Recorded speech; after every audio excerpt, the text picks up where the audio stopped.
Tim, it's obviously awesome to come back to Heron Island Research Station. Yeah, welcome back. There's been lots and lots of good things going on. Yep. Since I was here. Yep. Big setup that we've got here, which is a ocean acidification climate change type setup. Yeah. And what we've got is we've got 4 big subs of water at different chemical compositions, right? Ranging from like pre-industrial revolution, if you want to think of it like that, up to worst case scenario 2050.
To have them out here learning, taking all that information home, taking the stories back home, that's good for us as an international nation. Yep. As much as anything, as the planet, we take back that message to other parts of the world saying this is the Great Barrier Reef, we need to look after it. They go back as many ambassadors themselves, these people.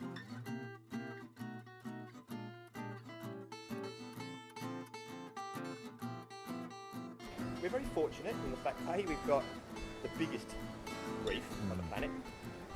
We're a pretty wealthy nation, right? So we can afford to do a lot of the research and look after it. Okay. And 3, it's a World Heritage Area, so we have a kind of moral and almost not necessarily a legal obligation to look after it, but we do have an obligation to look after it, right? So we've got a lot of factors running for us. And yes, I would say that it was probably the best managed reef on the planet.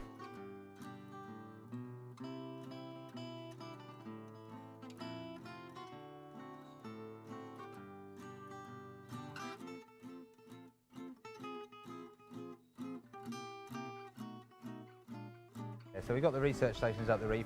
That's got to be a positive for the long-term health of the reef and really looking after the planet and just changing people's psyches and minds about how we better our lives and existence on this planet. Yeah, I mean, it's easy to look at a photograph or a documentary on the TV and go, oh wow, but it doesn't actually hit you emotionally. You might look at it and go, wow, that's fantastic, I'd really like to go there. But it's only when you rock up and you see it and you put your foot in the water and you go, wow, this is actually something else.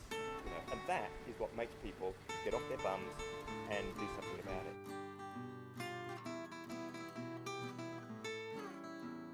Right, when people say, oh, we need to save the planet, I kind of go, well, look, the planet's been around for 4.5 billion years. Done all right so far. It's done all right. Yeah. The planet itself is fine, right? It's whether we want to, we want the things that are around us to stay the way they are.